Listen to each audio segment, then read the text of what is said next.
안녕하세요. 저는 50대 후반 주부입니다.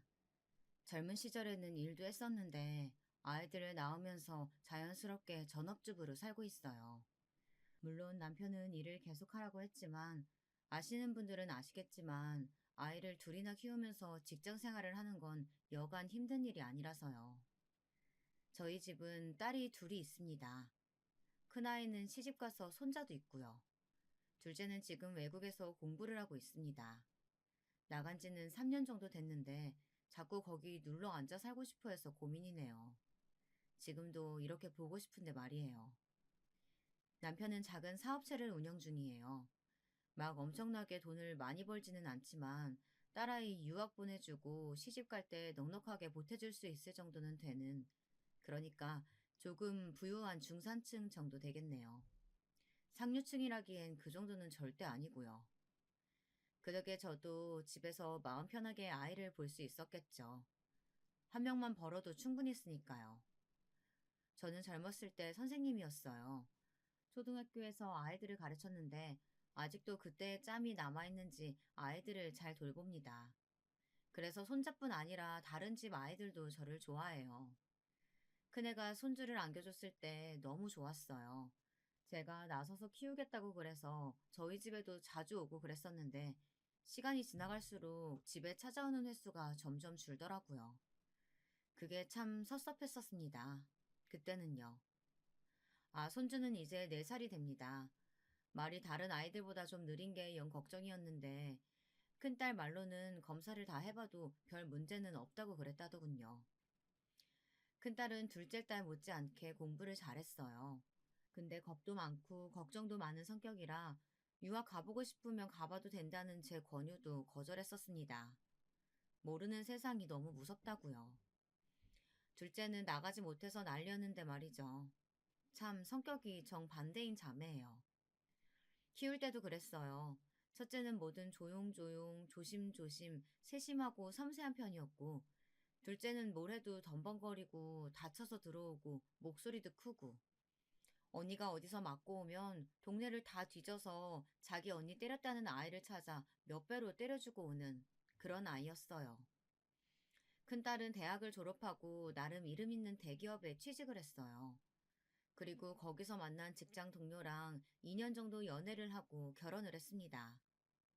26, 결혼을 하기엔 요즘 같은 세상엔 참 빠른 나이인데 어렸을 때부터 빨리 엄마가 되고 싶다는 말을 워낙 달고 살았던 아이라 크게 놀라지는 않았어요.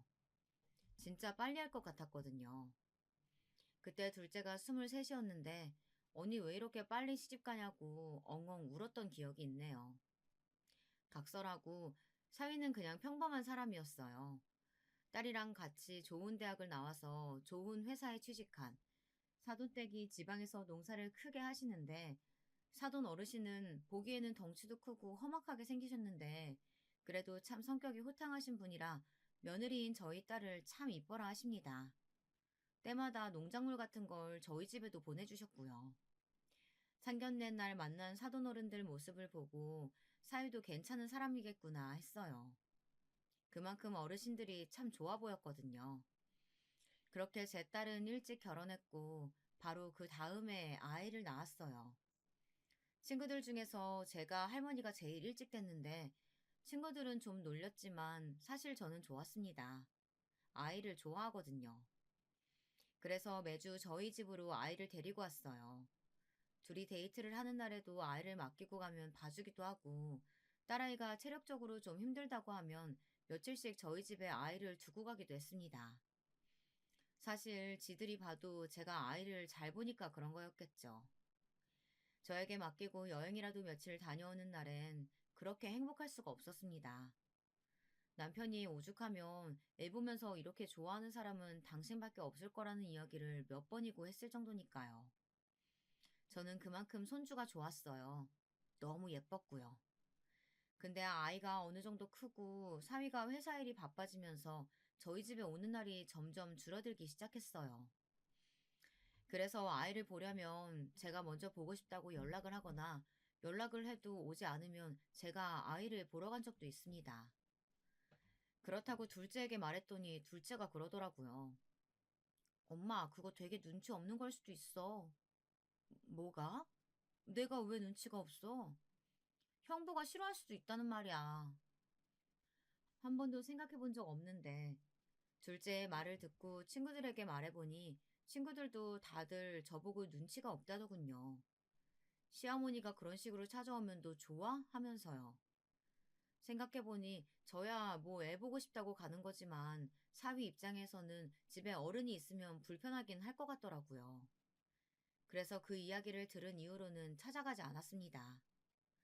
저는 아이가 보고 싶다는 이유이긴 하지만 사위 입장에서는 그래도 장모님인데 제가 아무리 편하게 해준다고 한들 신경이 안 쓰일 수 없겠다 싶었거든요.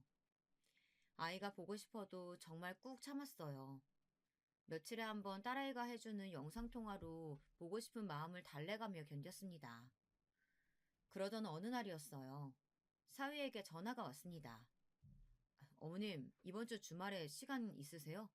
왜? 무슨 일인가? 주말에 저희 집에 와서 하율이 좀 봐주세요. 집사람이 몸이 안 좋은데 제가 주말에 출장 일정이 잡혀서. 정말 너무 반가운 부탁이었어요. 물론 딸아이가 걱정되긴 했습니다.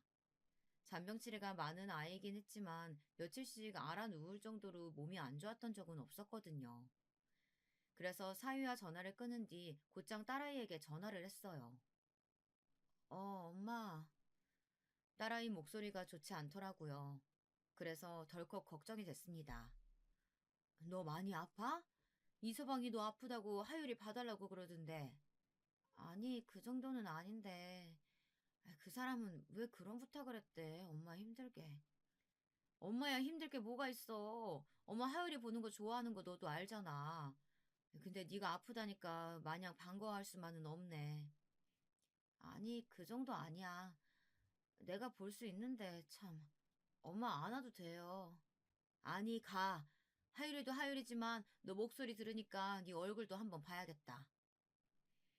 딸아이 목소리를 들으니 딸아이 얼굴도 봐야 마음이 놓이겠더라고요. 물론 딸아이가 걱정되긴 했지만 하율이를 볼 생각에 반가운 마음도 들었습니다. 그래서 제가 어딘가 기분이 좋아 보였나 봐요. 남편이 묻더군요. 뭐 좋은 일 있어? 주말에 나 아영이 집에서 자고 와요. 하율이 봐달래. 그게 그렇게 좋아? 아영이 몸 안 좋다는데 좋아하면 그렇긴 한데 그래도 하율이 보는 건 너무 반갑네. 너무 오랜만이라. 아영이한텐 혹여 그런 말 하지 마. 애 서운해한다. 내가 미쳤어요? 그런 말을 왜 해? 남편이 정말 못 말리겠다며 고개를 젓더군요. 그렇게 주말만을 기다렸어요. 그리고 대망의 주말. 아침에 눈 뜨자마자 그동안 하율이를 생각하며 하나둘 사둔 장난감과 옷들을 챙겨 집을 나섰습니다. 빨리 오셨네요. 사위가 웃으며 나오더군요. 딸아이는 왜 나오지 않나 싶어 뒤를 보니 사위가 말했습니다. 집사람 몸이 너무 안 좋아서 누워 있어요. 많이 안 좋나? 그럼 병원을 가야 하는 거 아니야? 안 그래도 가서 링거도 맞고 왔어요. 주말 지나고도 안 좋으면 다시 가보려고요. 하율아, 할머니 오셨다. 그 말에 저 멀리서 방문이 열리고 하율이가 다다다 달려오더군요. 잘 나오지 않는 말로 제게 말을 걸었습니다. 할머니, 할머니! 하면서 말이에요. 그 모습이 너무 예뻐서 번쩍 들어하나 뽀뽀를 했습니다. 사위가 그 모습을 보고 있더니 꾸벅 고개를 숙이더라고요. 감사하고 죄송해요. 저는 지금 나가봐야 해서요. 가볼게요. 나 하율이 보는 거 좋아하는 거 알지 않나. 안 죄송해도 돼. 그리고 나가는 사위를 향해 인사를 했습니다. 하율아, 아빠한테 잘 다녀오세요 해야지. 그 말에 하율이는 제 어깨에 얼굴을 묻더군요. 아빠가 가는 게 싫은가 보다 했습니다. 제 어깨를 꽉 잡은 하율이의 작은 손도 별 생각 없이 그저 반갑게만 생각했어요. 사위가 나가고 하율이를 안고 큰애가 잠들어 있는 방문을 조심스럽게 열고 들어가 누워있는 아이의 뒷모습을 봤습니다. 아이는 이불을 꽁꽁 둘러싸매고 자고 있더군요.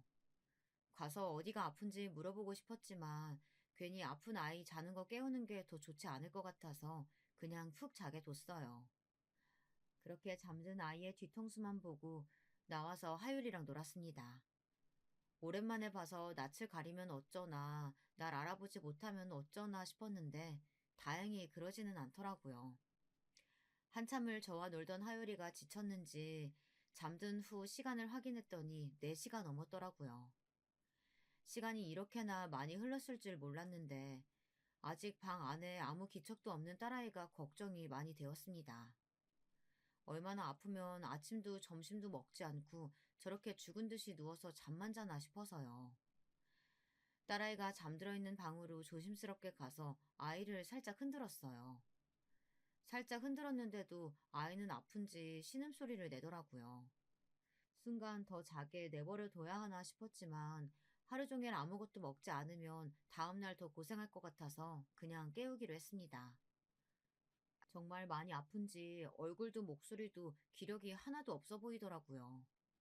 뭐라도 먹여야겠다 싶어서 얼른 나와서 뭐가 있는지 확인 후에 있는 재료들로 죽을 만들었습니다. 감기나 몸살이 오면 목부터 붓는 아이라 넘기는 게 힘들 것 같아서요. 아영아, 나와서 죽 먹고 약 먹고 다시 자, 응? 나 진짜 괜찮아. 엄마가 안 괜찮아. 얼른 나와, 알겠지? 그렇게 단호하게 말하고는 밖으로 나갔습니다. 뭘 하는지 큰애는 한참 동안 방에서 나오지 않았어요. 그래서 다시 뭘 하나 들어가려고 방으로 발걸음을 옮기는 순간 딸아이가 나왔습니다. 긴 팔에 가디건을 온몸에 꽁꽁 싸매고선 말이죠. 그 모습에 마음이 아팠어요. 저렇게 많이 아픈데 손자본다는 생각에 들떠서 신경을 못 써준 것 같아서 말이죠. 미안한 마음에 인상을 쓰고 물었습니다. 많이 추워? 좀 춥네. 여름이 다 되어가는 날씨였어요. 그러고 보니 방 안에서도 두꺼운 겨울 이불을 덮고 있었던 것 같아서 정말 많이 아픈가 보다 했습니다. 그제야 딸아이를 자세히 살펴보니 온몸에 힘도 없는 것 같고 평소에 그 반짝이던 피부도 푸석푸석 하더라고요. 여태 잤으면서 한시도 못 잔 사람처럼요. 눈도 퉁퉁 부어있고 죽도 먹는 둥 마는 둥. 아픈 모습을 꽤 봤다고 생각했지만 이 정도로 컨디션도 기분도 가라앉은 모습은 처음 보는 것 같아서 그냥 두면 안 될 것 같다는 생각이 들었습니다. 그래서 당장이라도 병원에 같이 가자는 생각으로 말했어요. 지금이라도 다시 병원 갈래? 아니! 놀랐어요. 갑자기 크게 소리를 질러서요. 제가 놀라서 눈을 크게 뜨고 바라보자 딸이 당황한 듯 손사래를 치며 말했습니다. 자기도 그렇게 큰 소리가 나온 걸 놀라하는 눈치였어요. 오늘만 지나면 나을 것 같아. 진짜 괜찮아. 병원 갔다 왔어. 그래. 안 그래도 이서방이 링거도 맞고 왔다더라. 그렇게 이야기하니 움찔하더라고요. 그 사람이 그래? 응. 왜, 아니야? 아니, 맞았어. 링거. 어딘가 찝찝함이 남는 대화였어요. 딸은 마지막엔 죽을 마시듯 먹더니 얼른 다시 방으로 들어가더라고요. 누워있고 싶어서 엄마 하율이 좀 잘 봐줘. 미안. 그러고 들어가서 또 나오지 않았어요. 어머니. 하율이가 어느새 잠에서 깼는지 설거지를 하는 제 다리를 잡더라고요. 물 묻은 손을 털어내고 얼른 아이를 안아들었습니다. 엄마는? 엄마도 맘마 먹고 들어가서 다시 자. 엄마 아야 하잖아. 엄마 아야해. 맞아, 엄마 아야해. 엄마, 아빠가 아야했어. 이제 입이 트이려는 듯 자꾸 말하는 게 귀여워서 하율이가 하는 말을 계속 따라했어요. 근데 하율이가 하는 말이 이상했습니다. 아빠, 엄마, 맴매했어. 맴매? 아빠가? 누구를? 엄마, 엄마를 맴매했어. 아빠가 엄마를 맴매했다고? 엄마, 아빠가 맴매했어. 그 말을 듣는데 어딘가 쎄한 기분이 들었어요. 물론 아이가 그냥 하는 말이니 하고 넘길 수도 있는 문제였지만 좀 전에 큰딸이 제게 보인 반응이 자꾸 머릿속에 남았습니다. 찝찝했거든요. 잠시 고민을 하다 하유리를 푹신한 패드 위에 올려두고 인형을 지워주고는 딸이 자고 있는 방의 문고리를 잡았습니다. 그런데 잠겨 있더군요. 엄마 들어가. 이야기 좀 해. 잠시만. 나 옷 갈아입어서. 그리고 잠시 뒤 철컥하고 잠금 장치 푸는 소리가 들렸습니다. 그리고는 다시 아이가 나타났어요. 땀을 뻘뻘 흘리고 긴팔을 입고 있더군요. 그런데 이상했습니다. 여기 누가 있다고 옷 갈아입는데 문을 잠궈? 제 말에 딸아이가 움찔하더군요. 그러면서 하는 변명이 더 말이 안 됐습니다. 습관이라 그래, 그냥. 그렇게 말하는 딸아이의 눈동자가 흔들렸어요. 직감적으로 알 수 있었습니다. 무슨 일이 있긴 있다는 사실을 말이죠. 하유리가 그러던데 아빠가 엄마 맴매한다고. 그래서 엄마가 지금 아야 하는 거라고. 하유리가? 딸아이가 엄청 놀란 듯 눈을 동그랗게 뜨더라고요. 그리고 인상을 찌푸리더니 금방 제 눈치를 보며 어색하게 웃었습니다. 아, 요즘 어디서 들었는지 이런저런 말을 많이 해. 입이 트이긴 하나 봐. 맴매도 어디서 들었나 보다. 그렇게 말하며 자신의 긴팔티를 자꾸 끌어서 뭔가를 가리려고 하더라고요. 그래서 딸아이의 손목을 확 잡았습니다. 아이가 아픈지 인상을 팍 쓰더라고요. 알았습니다. 맞았다는 사실을 말이죠. 너, 옷 벗어봐. 아니라니까. 진짜 아니야, 엄마. 아니면 못 벗을 이유가 뭐야? 엄마한테 몸 보여주기 싫은 것도 아닐 테고. 얼른 엄마 진짜 화내기 전에 벗어. 진짜 아니라니까. 아빠 부를까? 엄마 성격에 이대로 집에 못 가는 거 알지? 아빠 부를까 하는 그 말에 딸아이가 한숨을 쉬더라고요.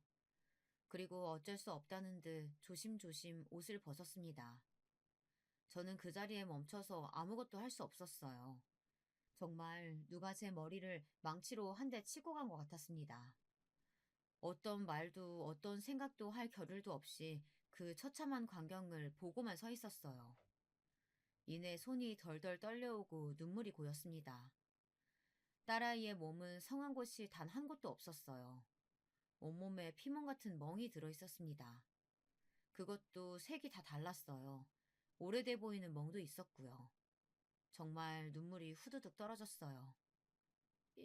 이게 무슨 이서방이 한 짓이니 정말? 제 그 물음에 딸아이가 고개를 숙이고 울기 시작하더군요. 벌벌 떨려오는 손으로 딸아이 몸 전체를 제대로 만지지도 못하고 쓸었어요. 그리고는 다리에 힘이 풀려 풀썩 주저앉았습니다.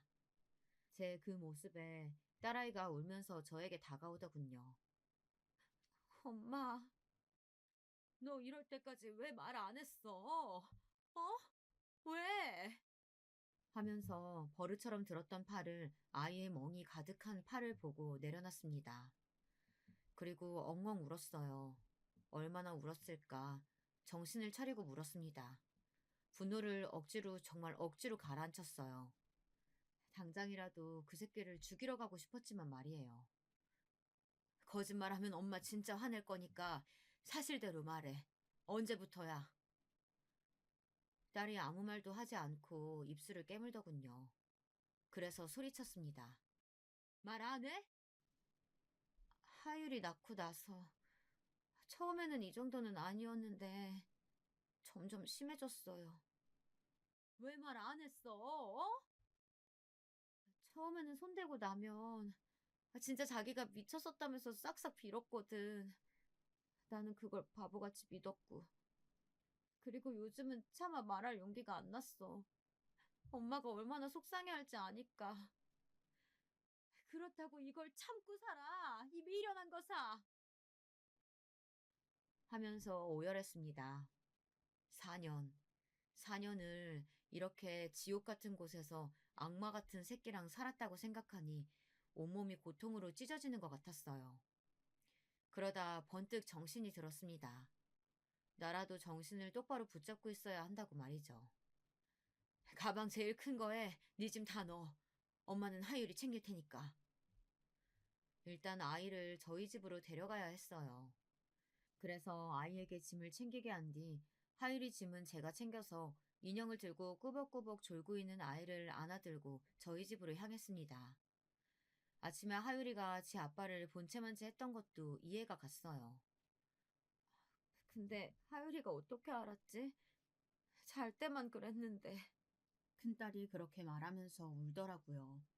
정말이지 가슴이 찢어지는 경험이었습니다. 그렇게 집으로 가는 길에 동네 작은 병원에 가서 진찰을 받고 진단서를 끊었어요. 당장이라도 경찰에 신고하라는 의사 선생님의 말에 다 준비해서 할 테니 일단 모른 척 해달라고 부탁했습니다.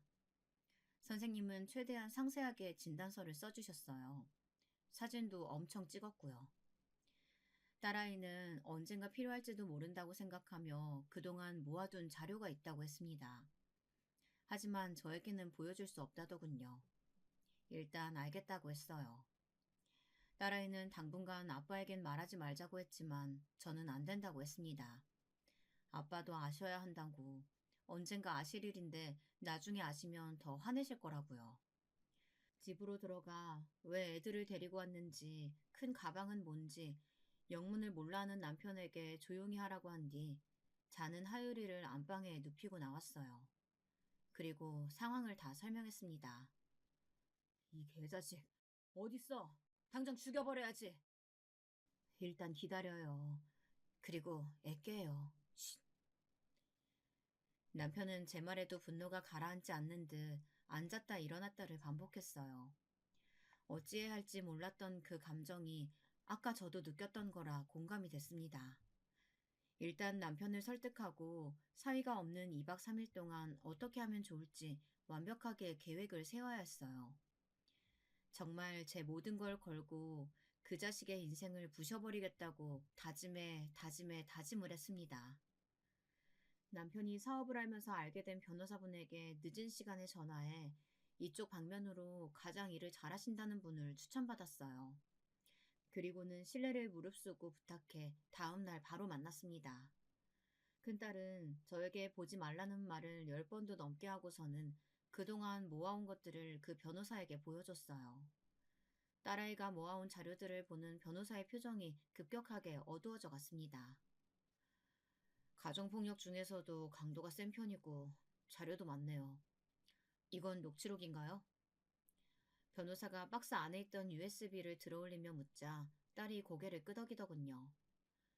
승소하는 데에는 문제가 없어 보이고요. 양육권도 물론 100% 가져올 수 있을 것 같고요. 이 정도면 접근 금지도 가능하고 이제 문제는 위자료를 얼마를 청구할지예요.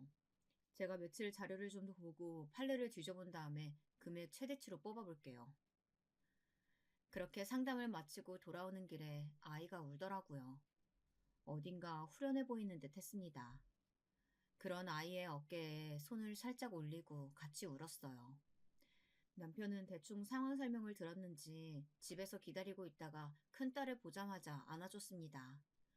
그렇게 저희의 그 개자식을 향한 복수가 시작됐습니다. 다음 날 사위가 집으로 왔는데 애들이 없으니 딸에게 전화를 했어요. 딸아이가 전화를 받지 않자 그리고 남편에게까지 전화를 했습니다. 모두가 받지 않으니까 뭔가 상황을 짐작한 듯 몇 시간 동안 잠잠했어요. 그리고는 딸아이의 휴대폰으로 문자가 한 통 왔습니다. 내가 미안하다고 싹싹 빌었잖아. 이렇게 나갔어야 했어? 장모님이랑 장인어른한테는 절대 말 못한다더니 결국 다 한 거야? 나 화났어, 여보. 나 화내기 전에 하율이 데리고 들어와. 그 문자를 보자마자 분을 참지 못하고 사위에게 바로 전화를 걸었어요. 신호가 얼마간 가고 전화를 받더라고요. 장모님. 아영이 오늘부터 그 집에 안 들어가네. 그러니 찾지 말고 소송장 기다려. 그게 아니고요. 아니긴 뭐가 아니야. 애 아빠가 칼 들고 찾아가겠다는 거 겨우 말렸으니까 우리 앞에 얼굴 들이밀 생각하지 말고 얌전히 소송장이나 기다려. 알겠어? 그리고 전화를 끊었습니다. 그리고 한동안은 연락이 없었습니다. 그런데 딸아이에게는 계속 연락을 한 모양이더라고요. 어느 날은 딸에게 온 전화를 제가 보고 받았습니다. 그 전에 통화 녹음 버튼을 눌렀어요. 씨발, 내가 잘못했다고 했잖아. 야, 이누나, 너 진짜 죽고 싶어? 어? 하율이 내가 니년 키우게 그냥 둘 것 같아? 하율이 엄마 노릇 계속 하고 싶으면 당장 애 데리고 집으로 돌아와. 진짜 나 돌아버리는 걸 보고 싶지 않으면. 이를 악물고 듣고만 있었어요. 어디까지 하나 보려고 말이죠. 그랬더니 점점 더 하더군요. 이제 내 말에는 대꾸도 안 하기로 했냐? 나 같은 놈은 상대하기도 싫다 이거야? 진짜 무서운 게 뭔지 보여줘. 내가 네 엄마 아빠 가만둘 거 같냐? 어? 가족들 인생까지 종치게 만들고 싶지 않으면 당장 들어서 죄송하다고 무릎 꿇고 싹싹 빌어. 너 하나만 입 다물고 있으면 모두가 행복한데 왜 이 사단을 만들어 멍청한 년아. 원래는 어디까지 하나 끝까지 들을 생각이었지만 정말 도저히 들어줄 수가 없어서 입을 열었습니다. 날쌔. 사위는 전화를 받은 게 저라는 사실을 알자마자 아무 말도 없더군요. 잠시 정적이 흘렀습니다. 아영이는요? 이제 변명도 안 할 모양이더라고요. 하긴 그런 말을 한 걸 제가 다 들었다고 생각하면 뭐 변명할 게 있겠어요. 이제 아영이는 자네 연락 아예 안 받을 거야. 아영이 바꿔주세요. 왜? 방금 했던 말 그대로 아영이한테 하게? 그 말에 또 입을 다물더군요. 방금 자네가 한 말 그대로 녹음됐으니까 앞으로는 말 가려서 해. 아, 씨발. 녹음했다는 말에 나지막히 욕을 내뱉고는 바로 끊더군요. 아무래도 무섭긴 무서웠나 보죠. 그렇게 며칠이 또 지나고 소송이 시작됐어요. 집으로 서류가 날아간 것 같더라고요. 사위가 집 앞에 무릎을 꿇고 있었습니다. 다시는 이런 일 없도록 하겠습니다. 정말 죄송해요. 이미 몇 번이고 무릎 꿇고 그런 말 했었다고 들었네. 소용없으니까 가봐. 내가 내 딸이 몇 년간 맞아온 걸 알았는데 그 지옥 같은 집에 다시 보낼 거라고 생각하나? 죽어도 그런 일이 일어나지 않으니까 진짜 죄송한 마음 하나라도 있거든 순순히 다 인정하고 처벌 받을 건 받아. 남편은 정말 사위를 보면 죽여버리고 싶을 것 같다고 집 안에서 나오지 않았어요. 사실 딸이 무슨 일이 일어날지 모른다며 지 아빠를 붙잡고 있었던 것도 있고요. 제가 그렇게 말하니 사위가 벌떡 일어나더군요. 그리고 표정이 험악해졌습니다. 진짜 이러실 거예요? 에? 자네, 아직도 상황 파악이 안 되나? 아영이랑 하율이는 절대 그 집으로 다시 돌아가지 않아. 그리고 자네가 이럴수록 자네한테 불리한 건 알지? 씨발, 진짜. 딸 이혼녀 만들면 퍽이나 좋으시겠어요. 네? 그 말을 듣고도 기가 차더군요. 요즘 같은 시대에 그게 무슨 흠이라고 그딴 걸로 협박을 생각할 수 있는지 말이에요. 제가 기가 막히다는 듯 헛웃음을 지으며 대답했습니다. 요즘 세상에 그건 흠도 아니지만 설사 그렇다 하더라도 맞고 사는 것보단 천만 배 나으니까 돌아가. 그런 거 안 통해. 자네 안 가면 경찰 부르겠네. 경찰? 불러. 집안 싸움이라고 하면 돼. 그러면 돌아가는 거 몰라? 왜? 그전에는 그랬나 보지? 그럼 자네 아버지한테 연락하는 건 어떻나? 그 말에 사위가 눈에 띄게 움찔하더군요. 사돈댁 어르신을 사위가 굉장히 무서워한다고 딸에게 전해 들었던 적이 있습니다. 워낙 엄하고 무서운 신 분이라는 이야기를 많이 들어서 인사 갈 때 무서웠는데 자기한테는 다정하시다고요. 아마 추측컨대 자기 아들 성향을 알아서 그렇게 무섭게 군 걸 수도 있겠더군요. 당장 전화해서 다 알려드려? 당신 아들이 4년 동안 우리 딸을 이렇게 때렸다고. 가만두지 않겠다고. 제 그 말에 사위가 짜증을 내며 돌아서더군요. 그날 밤 생각했습니다. 이대로 소송만으로 끝내기엔 너무 분하다고 말이죠. 아직도 선명한 딸의 온몸에 있는 멍자국과 누가 옆에서 손만 들어도 움찔거리는 모습을 볼 때마다 눈물이 날 것 같았습니다. 하지만 벽보를 붙인다든지 시위를 하는 건 나중에 있을 재판에서 저희가 불리할 수도 있다는 이야기를 들었어요. 그래서 남편에게 부탁해 사위의 회사 사람 하나를 소개받았습니다. 남편은 사업을 오래 해서 발이 넓은 편이었거든요. 나온 사람은 딸 또래의 여자 직원이었어요. 아빠 친구분 따님이 이 팀장님 아내분 되시는 거 이번에 저도 처음 알았어요. 이렇게 나와줘서 너무 고마워요. 아빠가 나가서 이야기를 좀 들어보라고 하시긴 하셨는데, 제가 진짜 무슨 영문인지 하나도 모르고 나와서요. 남편 친구의 딸이 그 회사를 다니더라고요. 남편이 친구에게 저희 집 이야기를 했고, 남편의 친구는 그런 쓰레기가 다니는 회사에 내 딸을 다니게 할 수 없다며 따님분을 제게 소개시켜 주셨습니다. 제가 사진 몇 장을 내밀었어요. 이게 다 뭐예요? 딸의 사진을 보고 정말 경악하더군요. 그래서 그간의 사정을 말했습니다. 이 팀장님이 이런 분이셨다고요? 회사에서는 너무 나이스하셔서 한 번도 생각해 본 적 없는데, 사람 겉만 보고는 절대 모른다더니. 제가 보여주는 것들을 보면 볼수록 분노하는 게 느껴졌습니다. 그리고는 뭘 도와주면 되냐고 뭐든 도와주겠다고 하더군요. 그냥 이 팀장이 부인을 때려서 전치 5주가 나왔다더라. 그래서 지금 이혼 소송 중이라던데 이런 소문만 좀 퍼뜨려줘요. 아빠한테 들었다면서. 그거야 너무 쉬운 일이긴 한데 그 정도로 괜찮으시겠어요? 원래 이런 소문은 금방 퍼지잖아요. 회사 전체가 자기한테 손가락질하는 걸 한번 겪어봐야 돼요, 그 자식은. 그래서 자기가 얼마나 손가락 받을 일을 한 건지 아주 확실하게 깨닫게 해줄 거예요.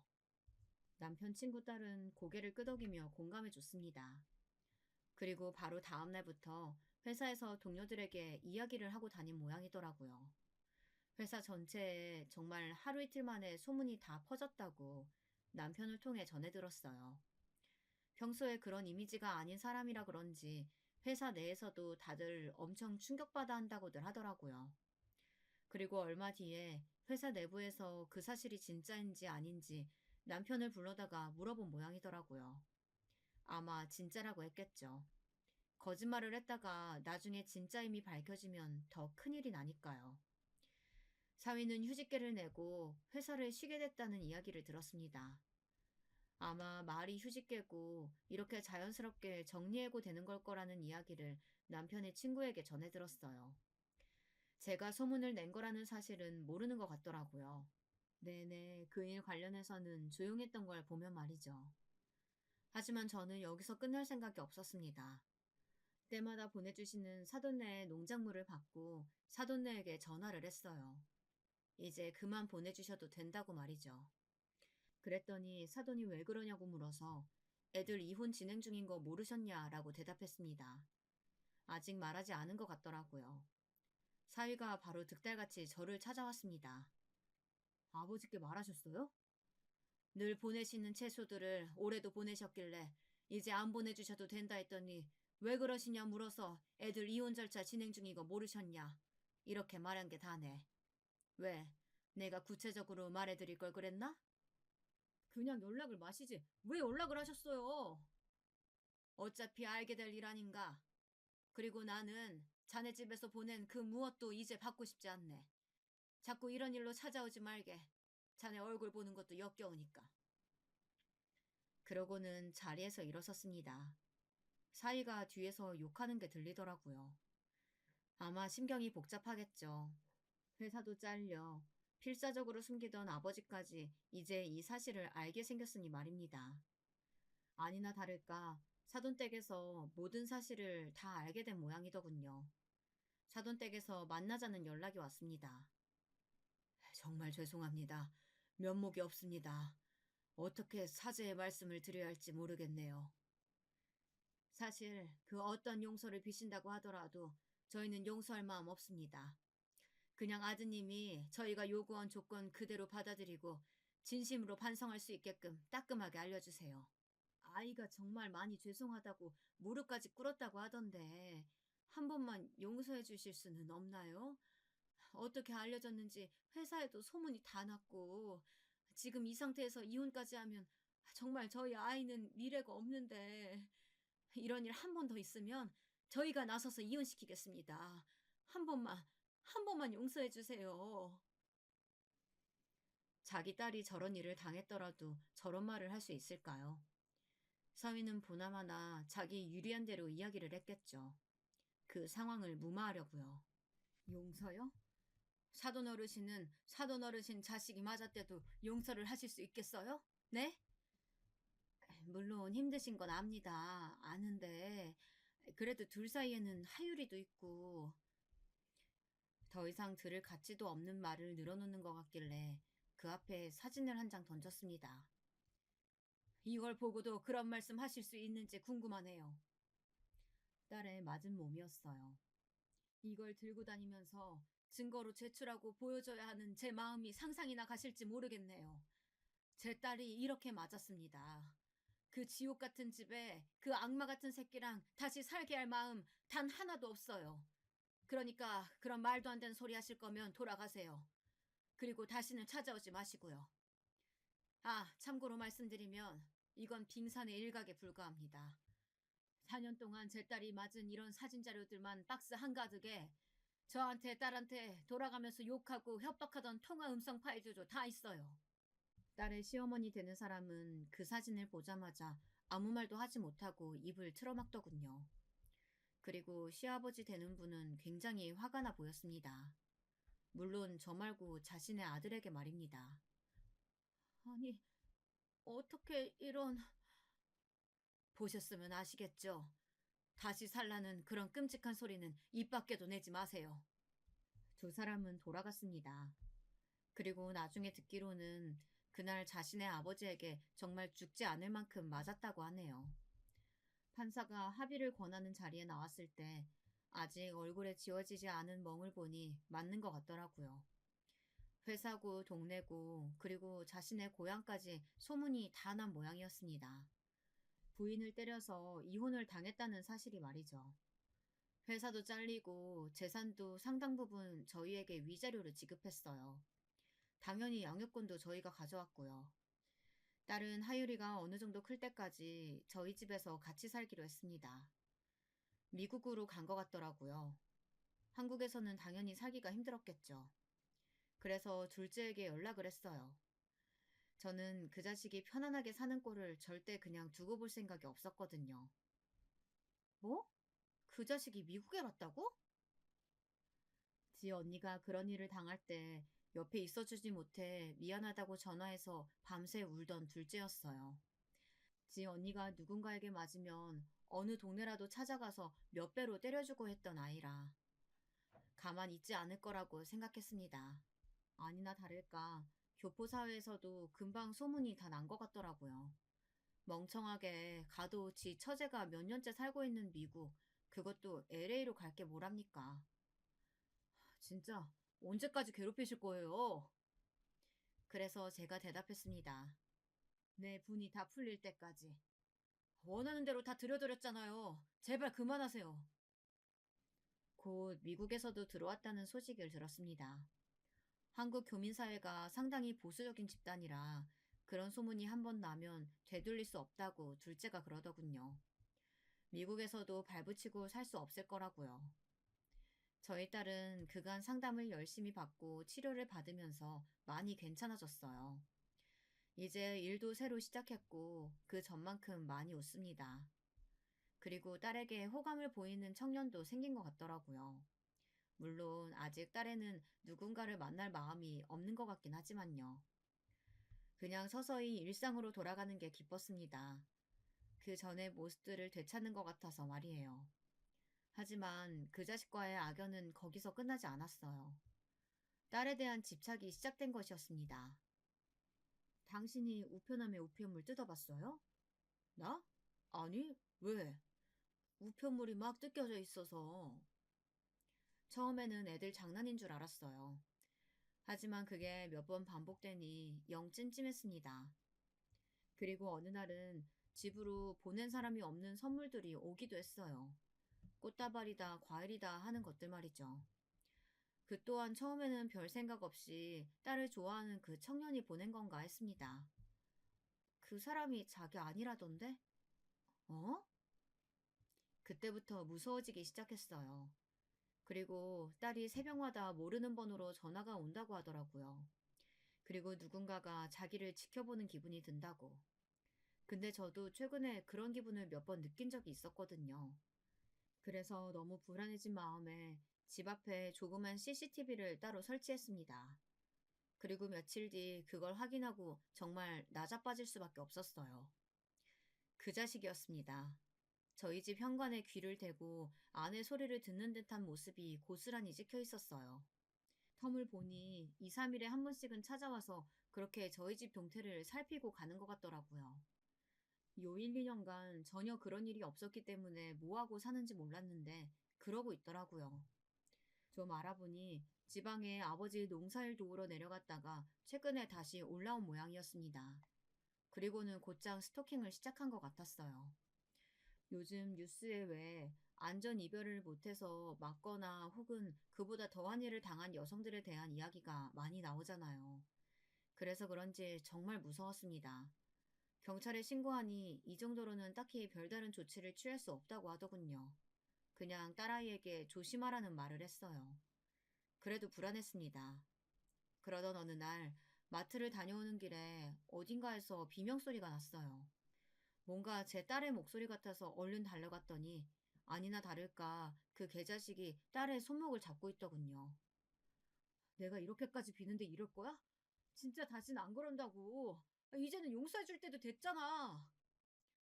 나는 당신 얼굴만 봐도 아직 심장이 벌렁거리고 손발이 덜덜 떨리는데 이제는 용서해줄 때라니. 그걸 누구 마음대로 정하는데? 내가 잘못했어. 잘못했다니까? 가라고. 다시 찾아오지 마. 아, 씨발, 인연이. 그러고는 다시 제 벌을 개 못 준 듯 손을 들어 올리더라고요. 그 모습을 보고 제가 소리를 꽤 질렀습니다. 동네 사람들, 여기 남자가 여자 때려요. 그랬더니 그제야 저를 발견한 듯 사위가 당황하더라고요. 욕을 짓거리며 자리를 떴습니다. 괜찮아? 바로 딸애에게 가서 안아줬어요. 몸을 덜덜 떨고 있더라고요.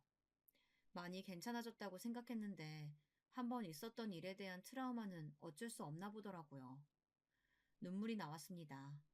그렇게 딸아이와 안고 있는데 아영 씨 괜찮아요?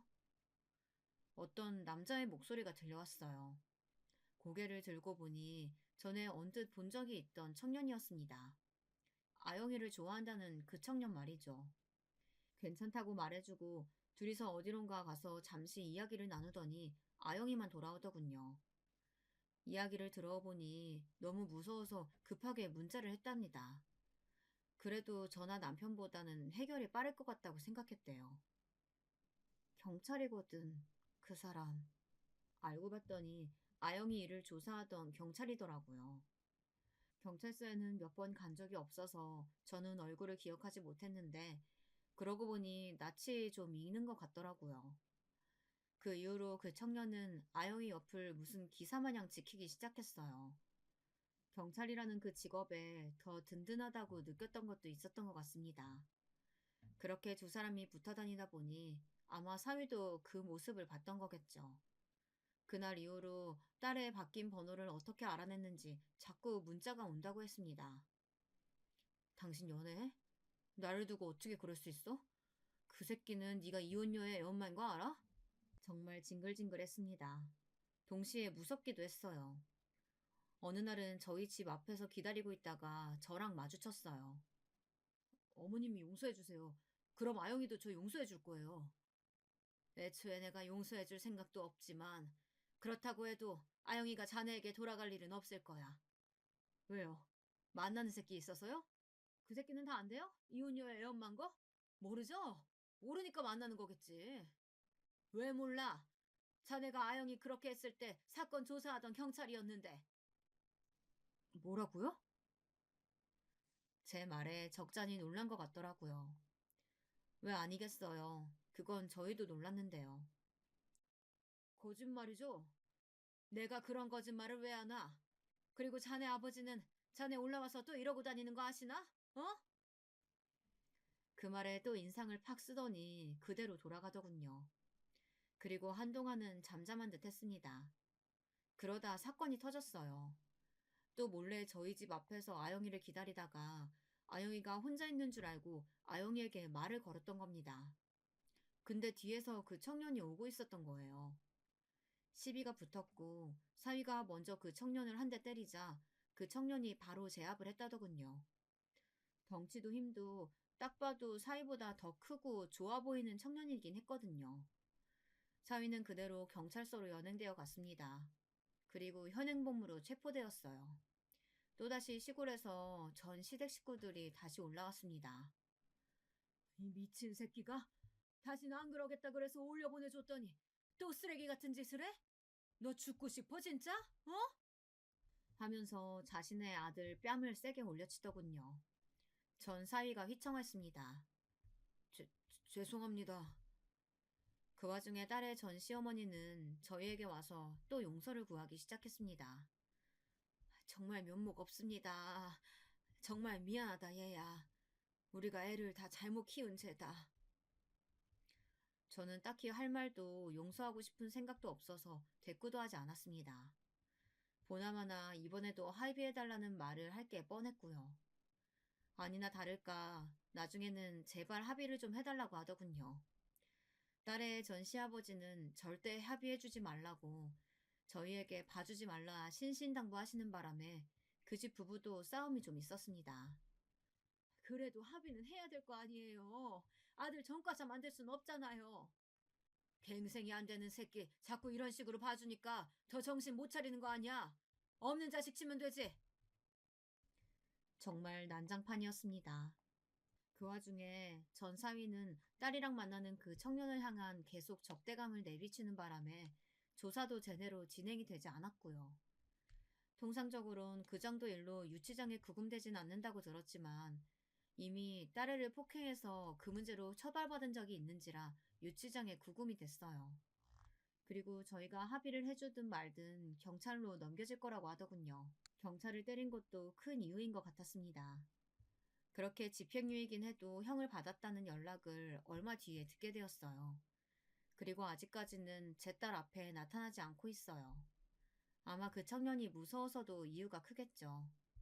여태는 자기보다 덩치도 작고 힘도 없는 사람들만 상대하다가 예상 밖의 상대를 만났으니 말입니다. 전 사위는 다시 시골로 잡혀간 것 같더라고요. 뭐 외국에 나갔다는 소문을 들은 적도 있는데 그건 아닌 모양이었습니다. 그렇게 무서워하는 자신의 아버지 옆에서 아마 꽤나 견디기 힘든 생활을 하겠죠. 제대로 된 인간이라면 과거를 후회하며 자신이 한 짓을 되돌아보겠지만 그럴 인간은 아니기 때문에 그냥 그렇게 평생 과거에 묶여서 살길 바랄 뿐입니다. 그러지 않기 위해 노력하는 저희 집 사람들과는 다르게 말이죠. 아직은 결혼 생각이 없는 것 같긴 하지만 딸아이는 그 청년과 잘 만나고 있습니다. 종종 저희 식구들과 밥도 먹고 그래요. 오랜만에 한국에 잠깐 들린 둘째가 그 청년을 보고 그러더군요. 사실 그전 그 새끼는 좀 쎄한 게 있었거든. 나는 저 사람은 좀 괜찮아 보이는 것 같아. 하율이 보는 눈도 다정하고. 그래도 딸아이는 선뜻 누군가와 다시 가정을 꾸리는 것에 대한 두려움이 있는 것 같더라고요. 충분히 이해했고 그 청년도 그래주는 것 같았습니다. 아, 우리 하율이 이야기를 좀 해야겠네요. 아마 아이가 말이 안 늘던 이유가 그 집에서 그 자식의 행태와도 관련이 있을 수도 있었을 것 같아요. 왜냐면 그 집을 나오고 자신의 아빠를 안 보기 시작하면서 아이의 말이 굉장히 빨리 늘었거든요. 이제는 어린이집에서도 말도 제일 많이 그리고 제일 잘한다고 담당 선생님이 말을 전해줬습니다. 집에서도 입이 쉴 새가 없어요. 그간 못한 말을 다 하기라도 할 기세로 말을 하고 있습니다. 그 조잘거리는 입이 어찌나 귀여운지 하율이 본다고 시간 가는 줄 모르는 생활을 하고 있어요. 나중에 너 다시 재혼하는 날 와도 하율이는 나 주고 가. 안 돼. 하율인 내 아들이야. 너보다 하율이가 더 좋은데 어떡하냐? 그건 좀 서운한데? 저희는 평화롭게 잘 지내고 있습니다. 물론 때때로 그때의 기억이 떠오르는 날이면 힘들어지기도 하지만 많은 시간을 웃으며 지내고 있어요. 어느 날 딸애가 그러더군요. 나만 참으면 모두가 행복해진다는 그 말에 그냥 참았었다고 말이죠. 혹시나 하율이를 못 보게 될 상황도 무섭고, 내가 맞고 산다는 사실을 사람들에게 알리는 것도 부끄럽고, 또 무엇보다 저와 남편이 이 사실을 알게 돼서 가슴 아파할 게 너무 걱정되었다고 말이죠. 그리고 처음에는 그 자식이 하는 말을 믿기도 했답니다. 다시는 안 그러겠다는 그 말 말이에요. 그렇게 점점 더 심해진 폭력에 어느 순간 자신도 익숙해져 가는 게 무섭기도 하면서 한편으로는 다행이라 여긴 적도 있었다고요. 하지만 이 모든 상황이 지나고 돌이켜보니 결국 내가 있었던 그곳이 지옥이었고 자신은 악마와 살았던 게 맞다고 말했습니다. 그리고 이런 상처는 부끄러워할 것도 아니라는 사실도 말이죠. 사람은 결국은 어떤 상처를 이겨내는 힘을 다들 가지고 있으니까요. 아직은 힘든 날도 종종 있긴 하지만 결국엔 시간이 우리의 상처를 더 흐리게 해줄 겁니다. 물론 흉은 남을지언정 말이에요. 저희는 그날을 위해 오늘도 최선을 다해 행복할 예정이에요. 아, 물론 내일도 말이죠. 이 이야기를 들으시는 분들도 혹시나 남들의 시선과 혹은 누군가가 속상해할 것을 걱정하거나 내가 잘못하지도 않은 일에 부끄러워하신다면 전혀 그럴 필요가 없습니다. 그런 생각들이 오히려 가해자가 더 당당해질 수 있게끔 만들어주는 거니까요.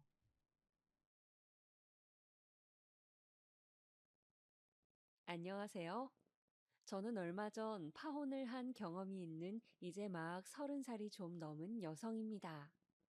직업은 회사원이고 20평대 아파트에서 싱글 라이프를 즐기고 있어요. 오늘은 제가 어떻게 하다가 파혼을 결심하게 되었는지 그 기구한 사연을 여러분들에게 털어놓아 보려고 합니다. 인생 선배님들의 여러 사연을 듣다가 저도 누구에게도 편히 말하지 못한 이야기를 털어놓아 보고 싶어졌어요. 저는 경상도 지역 소도시에서 태어났습니다.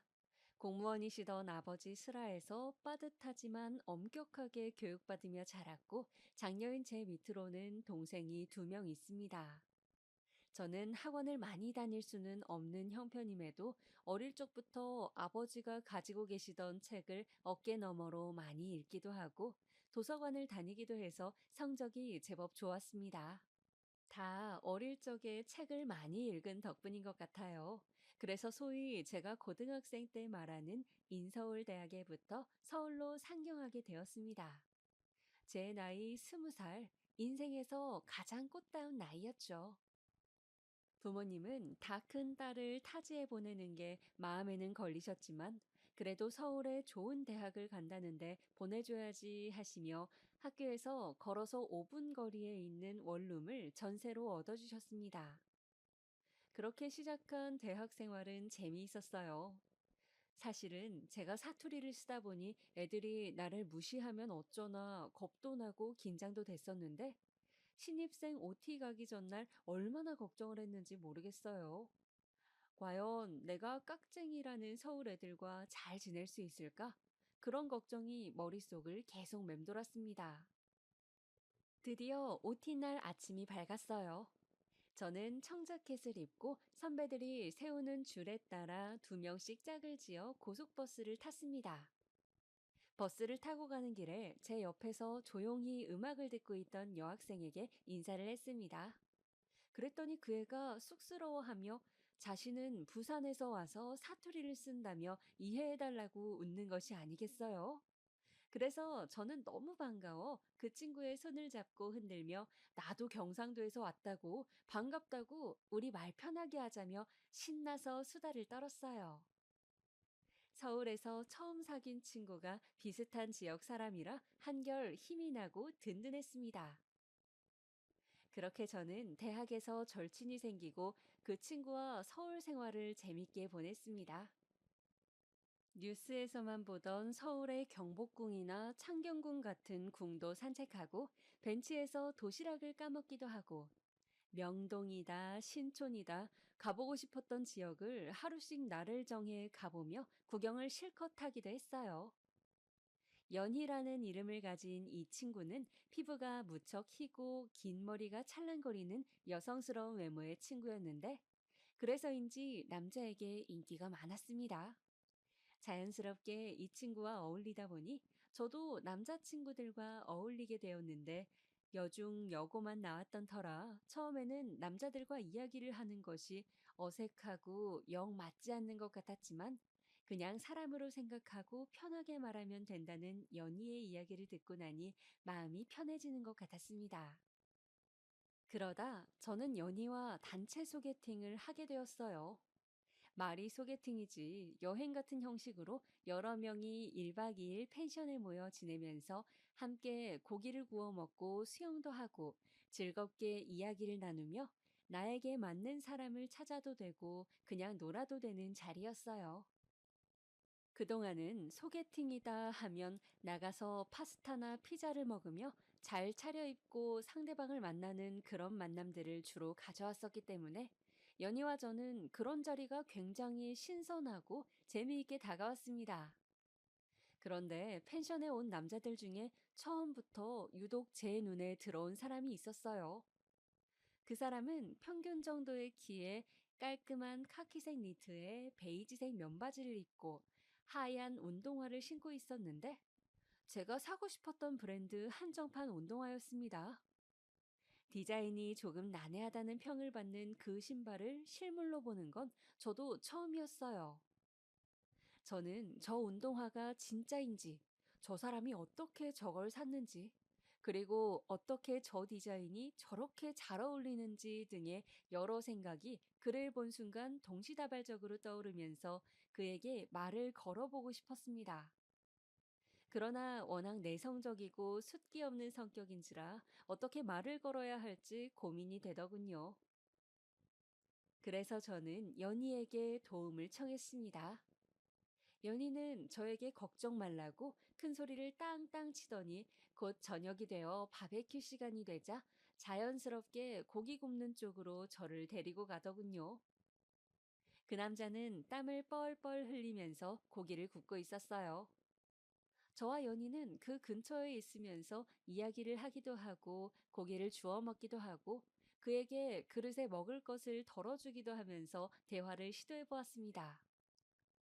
마침 그 남자의 친한 친구인 야구 모자를 쓴 분을 연희는 마음에 들어 했기에 서로 한 명씩 공략을 하며 그렇게 저녁 시간을 보냈습니다. 그들도 우리의 그런 관심이 싫지는 않은지 이야기를 잘 받아주고 또 저녁 먹고 넷이서 산책을 가보자는 이야기도 하더군요. 저는 그렇게 그 운동화남과 산책을 하며 처음 이야기를 제대로 나눠볼 수 있었어요. 설레는 마음으로 가디건을 걸쳐 입고 나선 산책길. 길은 어두웠지만 간간히 가로등이 있고 나무들과 펜션의 풍경이 아름다웠습니다. 좀 쌀쌀하긴 하지만 경치가 정말 아름답네요. 산 좋아하세요? 저는 용기를 내어 물었어요. 네, 저는 어릴 때부터 아버지를 따라 등산을 많이 해서 산을 좋아합니다. 재작년부터 2년 정도 등산 동호회 활동도 했어요. 아, 진짜요? 저는 동네 뒷산 한 번씩 올라가는 게 전부인데. 그러면 다음에 등산 모자 살 때 혹시 브랜드 추천해 주실 수 있을까요? 아, 등산 모자 사시게요? 어떤 디자인이 필요하세요? 땀 흡수 잘 되는 거? 아니면 햇빛 잘 가려주는 거요? 저는 그분과 등산 이야기를 하며 친해졌어요. 실제로 산을 타는 걸 좋아하기도 했고, 같이 취미 활동을 할 사람이 없어 적적하기도 했는데, 마침 이분이 등산을 좋아하신다니 반가웠습니다. 우리는 그렇게 다음 주 일요일에 함께 도봉산에서 만나자는 약속을 하고 헤어졌어요. 연희에게 펜션 여행에서 돌아오고 난 후 사실 그분과 이번 일요일에 도봉산으로 등산을 가기로 했다고 하자 연희는 저에게 잘 되었다며 자신과 그 야구 모자를 썼던 분도 데이트를 하기로 했다고 네 명이서 같이 등산을 가보면 어떻겠냐고 등산을 마치고 내려오는 길에 파전에 동동주를 먹자고 신나하더군요. 그렇게 우리 네 명은 더블 데이트를 종종 하는 사이가 되었습니다. 저도 연희도 비슷한 시기에 정식으로 사귀자는 말을 들었고 둘 다 남친이 생겼죠. 저의 친한 친구와 남자친구의 친한 친구가 사귄다는 것은 처음에는 장점이 많다 생각했지만 시간이 지날수록 단점도 드러났습니다. 둘만 오붓하게 뭘 하기가 괜히 친구에게 눈치가 보이기도 하고 또 한 커플이 다투게 되면 서로 자기 친구 편을 들다 보니 싸움이 번져 결국 우리까지 싸우게 되는 일이 허다했어요. 그래서 넷이 놀러 다닐 때는 세상 행복하고 좋았습니다. 지금 생각해봐도 정말 좋았던 시절인 것 같아요. 넷이서 카메라를 들고 경주로 벚꽃 여행을 떠났던 기억, 그리고 계곡에 놀러 가서 옷을 적시며 넷이서 물장구를 치고 놀다가 근처 식당에서 삼겹살을 구워 먹었던 기억, 그런 추억들이 우리 넷의 가슴에 쌓여갔습니다. 그러던 중 연희가 어느 날 저에게 할 말이 있다며 커피숍에서 따로 보자고 하더군요. 남친이 생긴 이후에는 따로 만난 적이 많지 않았는데 어쩐 일인가 하고 저는 약속 장소로 갔습니다.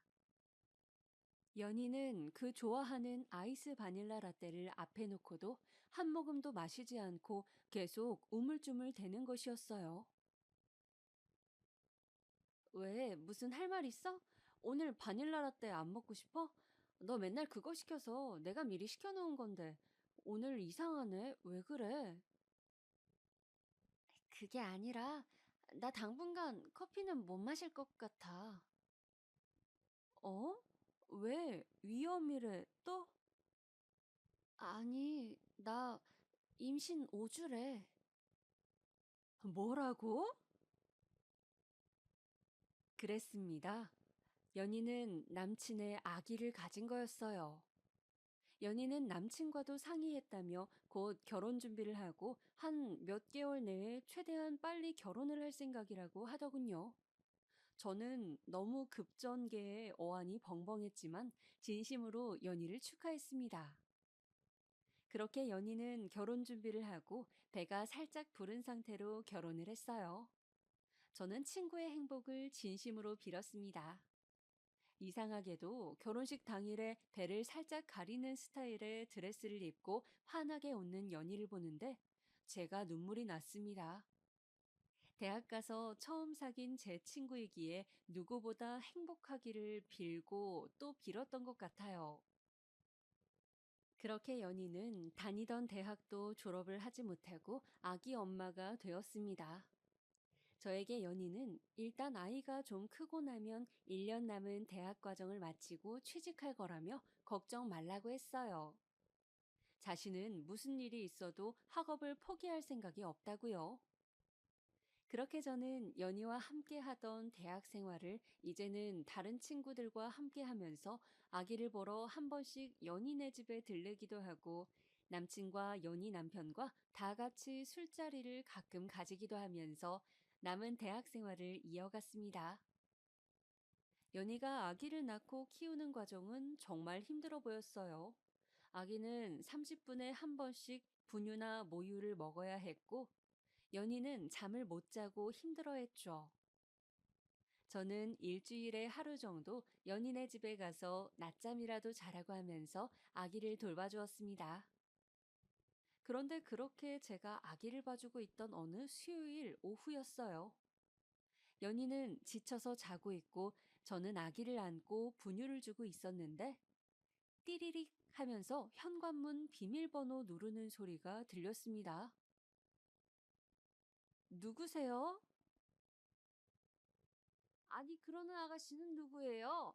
여기는 우리 아들 집인데. 아, 안녕하세요. 저는 연희 친구인데요. 연희는 지금 방에서 며느라, 예, 나왔다. 세상에, 연희의 시어머니라는 분. 그러니까 저도 잘 아는 연희의 남편의 엄마라는 분은 연희가 자고 있다고 분명히 말했는데도 방문을 활짝 열며 큰 소리로 연희를 깨우는 거였습니다. 연희는 깜짝 놀라서 벌떡 일어나더니 어머니 오셨어요? 연락을 주고 오시지. 하며 어두운 표정으로 말끝을 흐리는 것이었습니다. 어머니는 저를 흘끔 보시더니 이제 친구까지 불러서 너는 쉬고 애기는 남에게 맡기고 그러냐? 요새 젊은 것들이란 하면서 제가 있는 앞에서 대놓고 연희에게 핀잔을 주시는 것 아니겠어요? 저는 너무 당황해서 오늘은 그냥 근처에 일이 있어 왔다가 친구가 보고 싶어 들른 거라고 저는 이만 가보겠다고 하고 연희와 연희 시어머니를 집안에 남겨두고 허둥지둥 자리를 나섰습니다. 저는 사람 좋은 줄 알았던 오빠의 어머니가 저렇게 배려 없고 막무가내인 분이라니 정말 알 수 없다고 생각하면서 그날 집으로 가는 길에 연희의 전화를 받았어요. 연희는 울고 있었습니다. 제가 아기를 보고 있었다고 시어머니가 화를 내셔서 남편과 시어머니하고 언쟁이 있었다고 하면서 연희는 자기는 이제 낮잠 몇 시간도 편히 못 잘 팔자인 것 같다고 남편이 언제든 편하게 오시라고 비번을 알려주는 바람에 시어머니가 시도 때도 없이 와서 죽치고 있다고 미치겠다고 하는 거였어요. 저는 화가 났습니다. 멀쩡히 좋은 대학 잘 다니고 있던 애를 애기 엄마로 만들고 공부도 못하게 했으면 책임을 져야지. 이런 식으로 자신은 그대로 대학을 다니면서 제 친구만 고생시키는 그 오빠가 마음에 들지 않았죠. 그래서 제 남친에게 요즘 연희의 남편은 어떻게 지내냐고 했더니 글쎄 그 오빠는 자신의 생활 변화는 아무것도 없이 평소와 다름없이 잘 지낸다는 거였어요. 집이 지방이라 연희는 친정의 도움도 받지 못하고 친구들이 대학 생활을 즐기는 나이에 기저귀나 갈고 있는데 말이에요. 저는 남친에게 연희는 기저귀나 갈고 애기 보느라 쩔쩔매면서 아무것도 못하고 있는데 그 오빠는 진짜 이기적이다. 라고 말했습니다. 남친은 그게 무슨 소리야? 걔도 대학 다니느라 힘들어. 하며 저를 쳐다보더군요. 저는 네가 말하는 힘든 건 힘든 게 아니야. 하며 화를 내고 오늘은 네 친구 편드는 너도 꼴 보기 싫으니 그냥 가버리라고 말하고 자리를 박차고 일어섰습니다. 연희가 힘들어하는 것이 마치 제 일인 양 너무너무 화가 나더군요. 그리고 마음속에 있던 결혼에 대한 두려움들이 뭔가 구체적으로 제 눈앞에 펼쳐지는 느낌도 들었습니다. 결혼하면 시어머니가 수시로 집 비밀번호를 누르고 들이닥쳐도 다 참아야만 하는구나. 그런 부조리하게 느껴지는 일들을 견디는 것이 결혼이구나. 그런 생각에 저는 못 견디게 우울했습니다. 지금 생각해보면 친구의 일이었는데 왜 그렇게 이입이 됐는지 모르겠어요. 그런데 그때는 정말 연희의 삶이 마치 제 삶인 것만 같고 그 친구가 그 오빠와 사는 모습이 제 미래가 될 것만 같았습니다. 흔히들 왜 유유상종이라고 하잖아요. 절친한 친구끼리 사고방식이나 사는 모습도 비슷할 것만 같다는 생각을 한 것 같습니다. 제가 그렇게 하루하루 짜증을 내자 남친은 대체 내가 생각이 드는지 요즘 왜 그러냐고 캐묻더군요. 저는 제 생각을 솔직하게 남친에게 말했습니다. 친구는 유유상종이라 하는데 연희 사는 꼴을 보니 결혼하면 너도 나를 그렇게 고생시킬 것 같다고 하니 남친은 그 친구와 나는 사는 게 다르고 우리는 상황도 다른데 왜 그렇게 생각하냐며 손을 잡고 저를 달래주었습니다. 그리고 친구네는 연희도 대학을 졸업하지 못했고 그 친구 역시 지금은 졸업을 앞두고 바빠서 그렇지 친구가 취직을 하고 나면 상황이 좋아질 것이라고 지금은 시댁 돈에 의지해서 살아가고 있으니 친구 어머니가 그러셔도 참을 수밖에 없다고 말했어요. 우리는 어차피 결혼을 해도 서로 직장을 가진 다음에 할 건데 무슨 걱정이 그리 많냐고 말이죠. 저는 남친의 이야기를 듣자 화가 나고 불안했던 마음이 조금 가시는 것 같았습니다. 남친의 말이 현실적으로 맞는 말이기도 했고, 저 역시 너무 감정적으로 연희에게 이입을 한 것 같다는 생각도 들었죠. 그 후로 저는 남친과 성실하게 사랑을 키워갔어요. 연희의 아이가 자라 어린이집을 가고 할 때쯤 저는 대학을 무사히 졸업하고 취업 준비를 하고 있었습니다. 가고 싶은 외국계 회사가 있어서 그 회사에 들어가기 위해 스터디도 하고 면접 준비도 하느라 무척 바빴죠. 남친 역시 자신이 가고 싶은 공기업이 있다며 열심히 준비를 했습니다. 서로의 취직을 응원하면서 우리는 그렇게 최선을 다해 하루를 살아갔죠. 다행히도 저와 남자친구는 무사히 취업에 골인했습니다. 보통 2, 3년씩 취업 준비를 하는 요즘의 시대에 비추어 보면 둘 다 굉장히 잘 빨리 취직을 한 셈이었어요. 저는 취직하고 한동안은 회사 분위기 적응하며 눈치 보랴, 또 회사에 입고 갈 옷을 사랴, 첫 월급을 탄 주말에는 고향에 내려가서 부모님께 고기를 사드리고 내복 드리랴, 정신없이 취직 첫 해를 보냈습니다.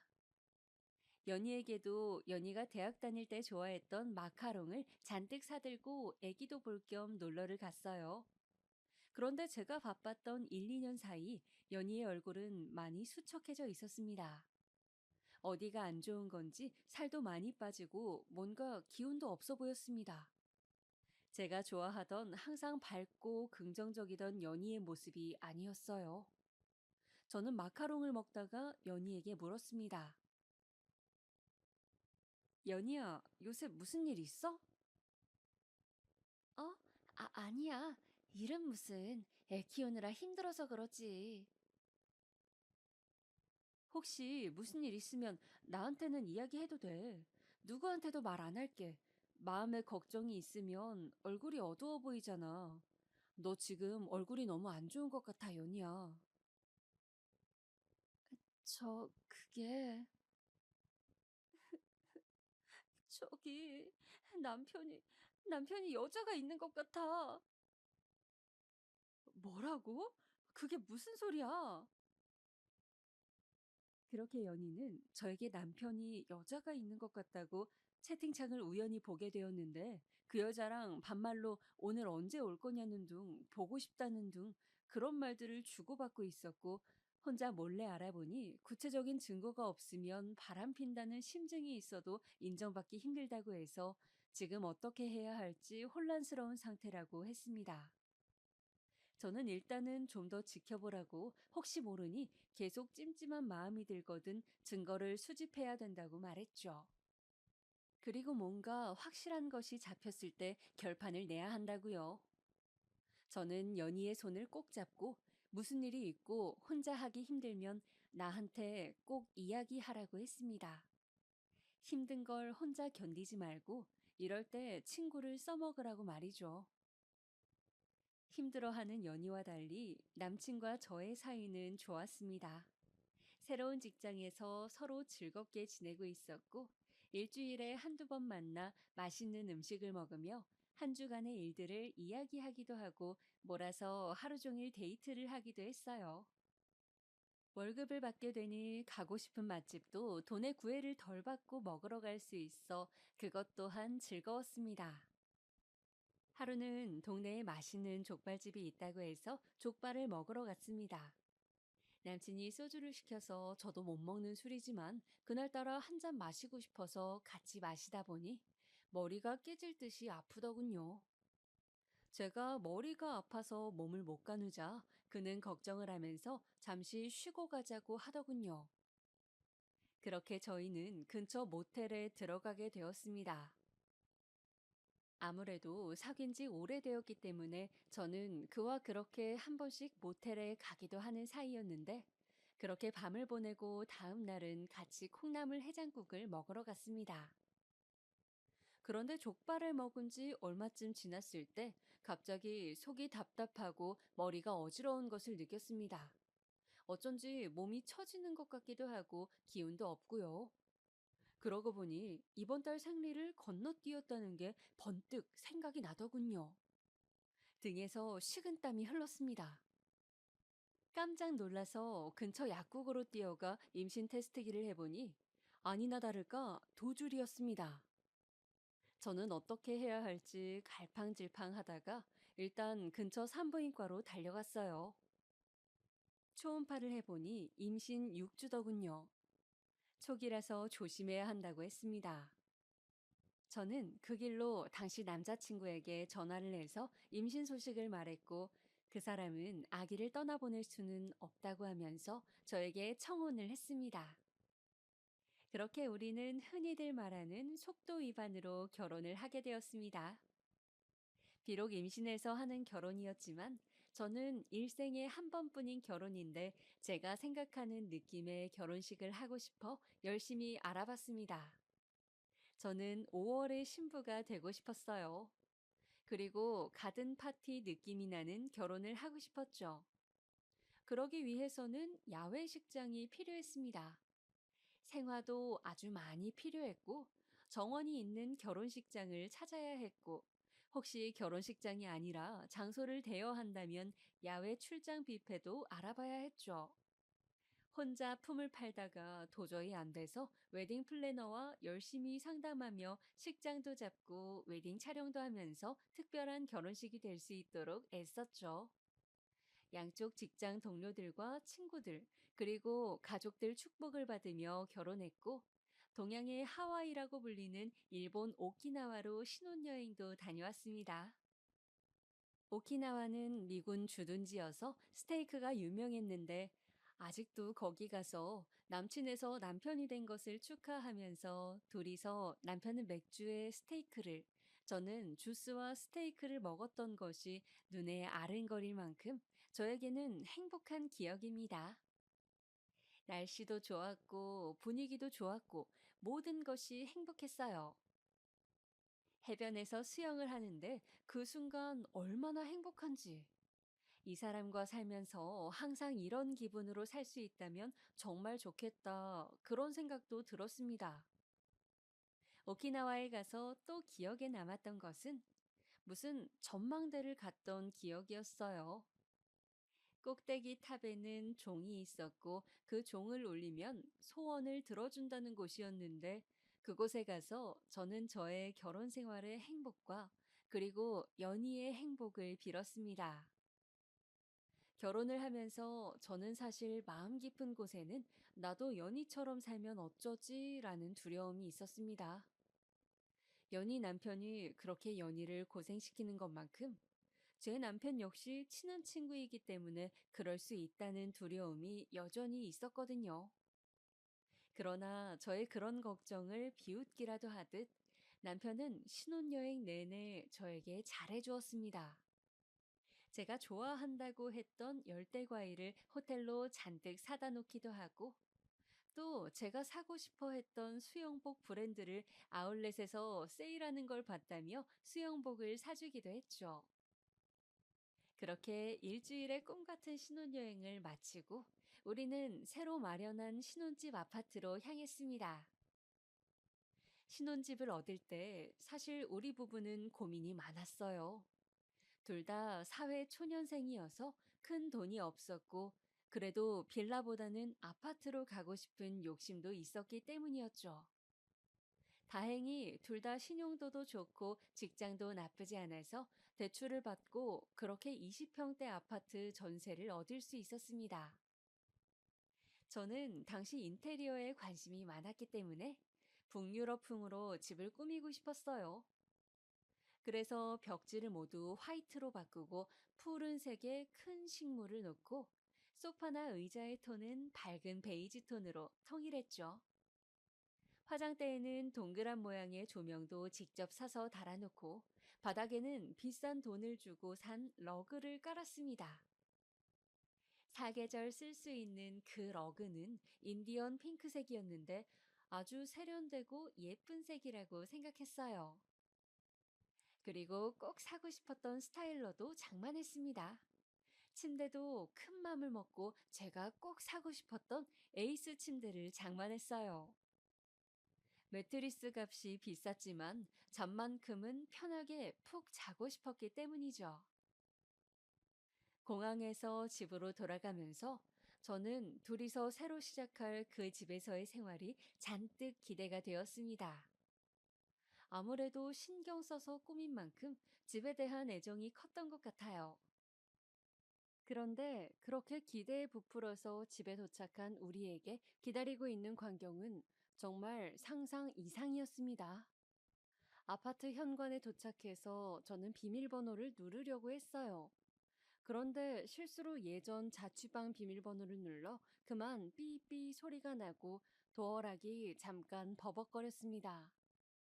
다시 제대로 비번을 누르려고 하는데 갑자기 안에서 철커덕 소리가 나더니 누군가 문을 열어주는 거였어요.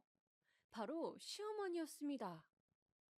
저는 너무 당황해서 몇 걸음 뒤로 물러나 멍하니 어머니를 바라보고 있었어요. 어머니는 그런 저를 물끄러미 보시더니 뭘 보고 있냐는 듯 왔으면 들어오지 않고 뭘 하니? 하고 말씀을 하셨습니다. 저는 어안이 벙벙해서 네, 네, 대충 대답을 하고 집 안으로 들어갔어요. 그런데 집 안에는 더 가관이었습니다. 시아버지까지 집에 들어와 계셨고 두 분이 제가 힘들게 해외 직구로 산 그 러그 위에 불판을 놓고 삼겹살을 구워 소주와 함께 드시고 계시는 것이었어요. 그리고 제가 열심히 꾸며놓은 그 집 사방에 시부모님의 옷가지와 짐이 널려 있는 것이었습니다. 북유럽풍의 집은커녕 순식간에 사람이 산지 몇 년은 된 듯한 지저분한 집이 되어 있었어요. 저는 너무 화가 나서 온몸이 부들부들 떨리는 것을 느꼈습니다. 그래서 남편을 조용히 방으로 끌고 가서 물었어요. 이게 어떻게 된 거야? 부모님이 왜 이 집에 와 계셔? 신혼집에 와서 이렇게 분탕질을 해놓으셔도 되는 거야? 아니, 분탕질이라니. 너 왜 그렇게 말을 심하게 하니? 그냥 내가 비번 알려드리면서 아들 집이니까 편하게 아무 때나 와서 며칠씩 쉬고 가시라고 했어. 그게 뭐 잘못이야? 벌써 와 계실 줄은 나도 몰랐지만. 하며 남편은 뒷머리를 긁적이는 거였어요. 저는 너무 당황해서 할 말을 잃고 말았어요. 도저히 안 되겠다 싶어 저는 남편에게 말고 그냥 시부모님께 바로 물어야겠다 생각하고 거실로 나갔습니다. 어머니, 갑자기 여기 왜 오신 거예요? 아니, 내가 내 아들 집에 오는데 왜? 뭐가 문제야? 그런 문제가 아니라 어머니, 여기는 저랑 신랑 둘이 사는 집인데 왜 마음대로 말씀도 없이 오셔서 심지어 잠까지 주무시고 자기 집처럼 삼겹살까지 구워 드시는 거냐고요. 이게 말하는 거 봐라. 아이 지금 그래서 내가 온 게 마음에 안 든다는 거니? 시골에 우리 집 수리하게 됐다. 수리가 오래 걸린다고 하니 한 두 달은 여기서 지내려고 한다. 불만 없지? 저는 머리가 아파오는 걸 느꼈습니다. 아기가 있건 없건 아무 때나 들이닥치던 연희 시어머니 때의 생각이 나면서 연인의 남편하고 자신은 다르다며 열변을 토하던 남편의 말도 생각이 나더군요. 그래요, 달랐습니다. 연인의 남편보다 제 남편이 더 심각한 모질이었습니다. 저는 너무 화가 나서 이런 식으로 하려면 나도 친정에 가 있겠다고 하면서 그냥 그 자리를 나와버렸죠. 신혼여행 다녀오면서 들고 왔던 캐리어도 그냥 다 들고서 곧바로 고속버스를 타러 갔습니다. 가는 동안 눈물이 줄줄 흘러내렸어요. 내가 왜 이런 꼴로 쫓겨나듯이 고향으로 가야 하는지 너무너무 속이 상했습니다. 또 막상 가려고 하니 친정부모님께는 뭐라고 하나, 신혼여행 다녀오자마자 크게 싸웠다고 하면 엄청 걱정하실 것 같은데, 그런 생각이 들면서 저는 표를 끊을지 말지 망설이고 있었어요. 그때 연희에게 전화가 왔습니다. 저는 연희에게 어떻게 할지 이야기라도 해봐야겠다 싶어 얼른 전화를 받았죠. 연희는 제 남편이 화가 나서 자기 남편한테 전화를 걸어 막 소리를 지르며 하소연을 했다고 하며 자신이 조용한 곳을 알고 있으니 거기서 며칠 지내라고 주소를 알려주었습니다. 그리고 자신도 곧 1시간 안에 거기로 갈 테니 기다리라고 하더군요. 안 그래도 할 이야기가 있었다고 하면서요. 연희가 알려준 곳은 도심 외곽지에 있는 조용한 신축 빌라 건물이었습니다.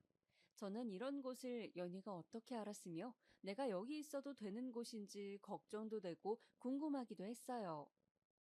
형편이 빠듯한 것으로 알고 있었는데 친척 집이라도 되는 건가 생각을 하면서 연희를 기다렸습니다. 그렇게 1시간쯤 지났을까? 띠리릭 문이 열리면서 연희가 들어오더군요. 평일 낮이라 아기는 어린이집에 있다고 하면서 연희는 우리 둘이 오붓하게 보는 거 오랜만이지? 하며 미소를 지었습니다. 어둡고 수척했던 지난번보다는 나아 보이는 얼굴이었습니다. 눈빛에 생기가 돌고 있었거든요. 저는 연희에게 눈물 범벅이 된 얼굴로 인사를 했습니다.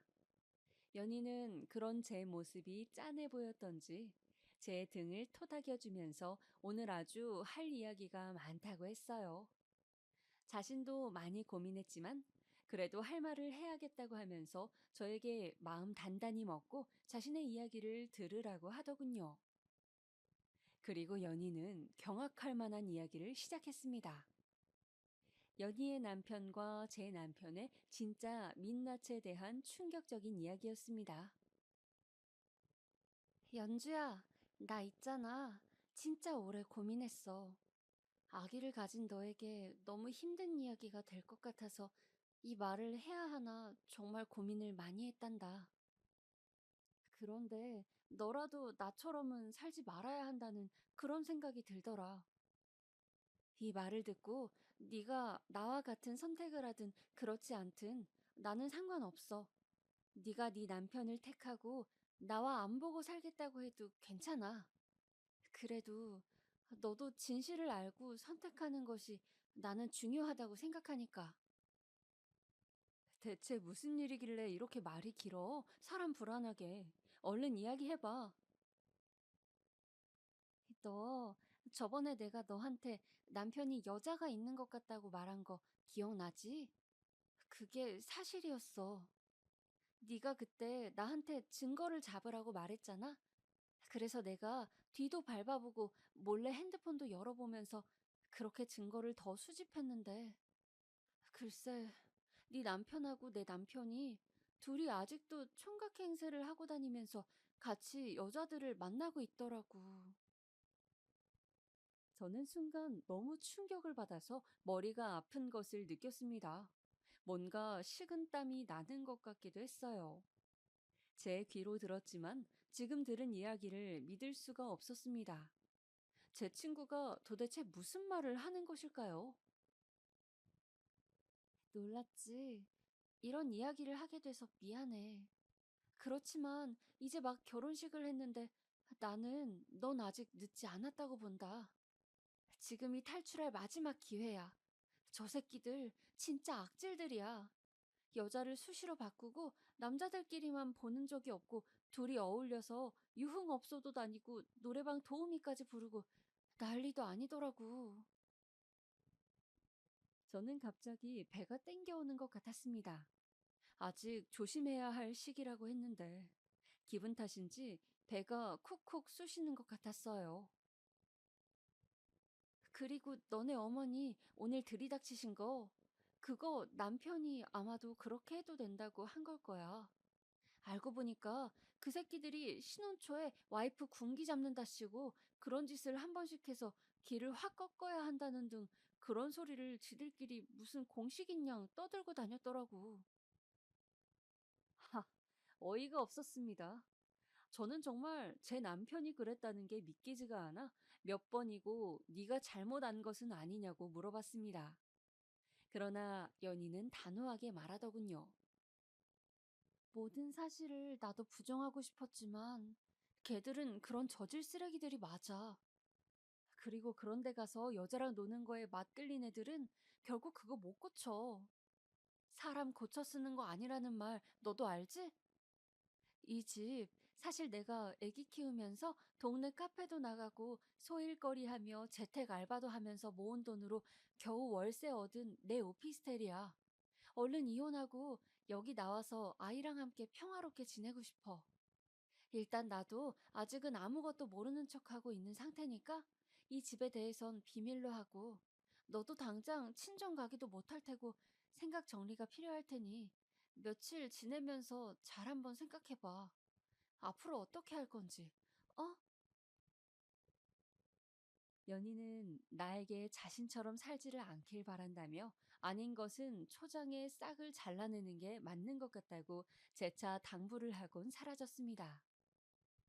저는 남편이 그런 사람이었다는 것에 놀라고 또 믿기지 않아 처음에는 연희의 말을 부정했습니다.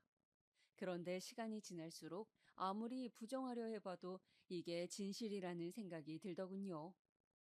연희가 제 결혼 생활을 망치려 이런 거짓말을 지어낼 이유도 없고 자신의 인생 역시 이혼할 이유가 없다는 생각과 결혼 이후 내내 얼굴에 그늘이 있었던 연희의 모습이 계속 생각났습니다.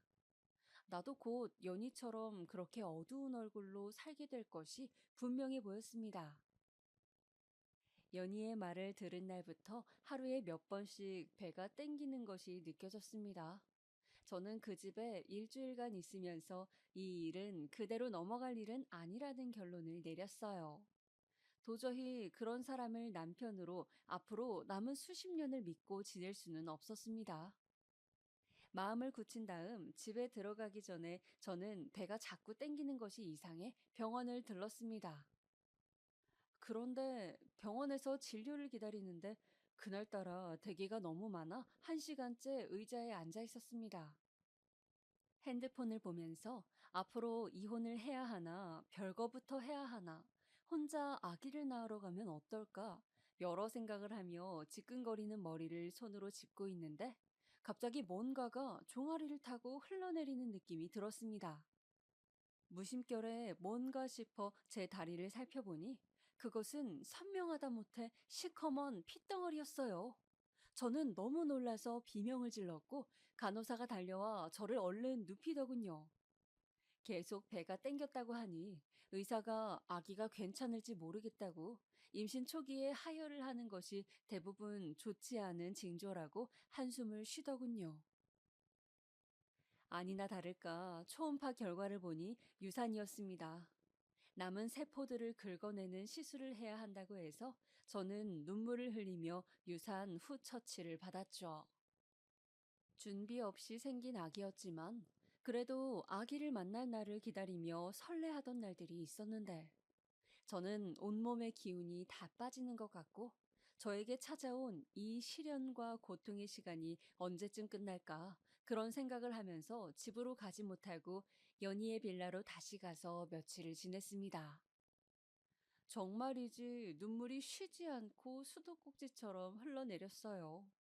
이렇게 울다가는 탈진해서 이대로 죽어버릴 것만 같고 제 몸이 한없이 나락으로 떨어져 내리는 것 같았습니다. 울면서 연희에게 말했더니 연희가 죽과 미역국을 끓여서 달려왔어요. 저는 연희를 붙잡고도 한참을 울었습니다. 연희는 저에게 힘내라고 어서 기운 차리고 그 나쁜 놈들을 우리 인생에서 그만 내보내자고 지난 상처는 잊고 우리 처음 만났을 때처럼 행복하고 즐겁게 그렇게 살자고 연희와 저는 서로 얼싸안고 눈물을 흘렸습니다. 며칠이 지나자 겨우 조금 정신이 돌아오는 듯 했어요. 이렇게 저렇게 고민한 끝에 이런 상황을 친정에도 차마 말할 수가 없어 모든 상황이 정리되고 나서 말하기로 결심하고 저는 비장한 각오를 하고 신혼집으로 향했습니다. 현관문 앞에서 다시 한번 마음을 다지고 비번을 치고 집에 들어가자 집골은 더 가관이 됐더군요. 저는 이제 어차피 정이 떨어져 제가 살 집도 아니었기에 이제 눈에 거슬리지도 않았습니다. 저는 시부모님께 인사를 한운둥 만운둥 하고 들어가서 남편부터 찾았습니다. 자기야 왔어? 친정 다녀온 거지? 이제 화는 좀 풀린 건가? 남편은 아직도 사태 파악이 안 된 건지 시어머니와 과일을 먹고 있더군요. 저는 과일을 아삭아삭 맛있게 먹는 남편을 보며 말했습니다. 며칠 푹 쉬었더니 생각 정리가 되더라고. 자기야, 우리 그냥 엄마 아빠랑 이렇게 같이 살자. 시골집 그냥 수리 천천히 하고 며칠 있어 보니까 엄마가 밥도 잘 차려주고 너무 좋은데? 이제 화 풀린 거지? 야, 이 벌레 같은 새끼야. 난 너 같은 벌레하고는 이제 같이 못 사니까 당장 파혼해. 저는 힘껏 소리를 질렀습니다. 뭐라고? 지금 너 뭐라고 했어? 미친 거 아니야? 남편은 갑자기 얼굴이 울그락불그락 하더니 저에게 같이 소리를 지르기 시작하더군요. 저는 한마디도 지지 않고 말했습니다. 네가 지금 무슨 기선제압을 하는지는 내가 모르겠는데 나 이제 무서운 거 없거든. 네가 여자 만나고 다니고 했던 증거 내가 다 들고 있어. 아무것도 모르는 줄 알았지? 어디서 그렇게 딴짓하면서 나랑 결혼을 해? 뱃속에 아기도 이제 없으니까. 난 더 이상 너하고 한시도 같이 못 있겠다. 혼인신고 안 했으니 그만 파혼하고 전세금 딱 반으로 잘라서 입금하고 이 집은 너희 부모님하고 즐겁게 살든지 말든지 알아서 해. 전세금 절반 내 계좌로 한 달 안에 안 보내면 내가 가지고 있는 증거들로 이혼 소송 진행할 거니까 그렇게 알아. 말을 마친 저는 당장 필요한 제 짐들을 다 싸서 그냥 집을 나와버렸습니다. 남편은 멍하니 그 자리에 서 있었고 시모와 시부 역시 영문을 몰라 우두커니 서 계시더군요. 저는 이제 저 벌레 같은 인간하고 엮이지 않아도 된다는 것에 홀가분했습니다. 그렇게 저는 겨우 지옥문 앞에서 제 삶을 지켜내고 다시 저를 찾을 수 있었죠. 비록 그 과정에서 제 아기가 하늘나라로 떠나게 되었지만 말이죠. 전 남편은 한동안 문자를 보내고 전화로 저를 회유하려고 숱하게 시도를 했습니다. 정말이지 징그럽게 달라붙더군요. 그래서 제가 알고 있는 여자들과 놀았던 증거들을 한두 개 폰으로 보내주면서 내가 소송을 제기하면 어떻게 되는지, 회사에 이 사진들을 뿌리면 네가 어떤 망신을 겪게 될지 잘 생각해 보라고 했습니다.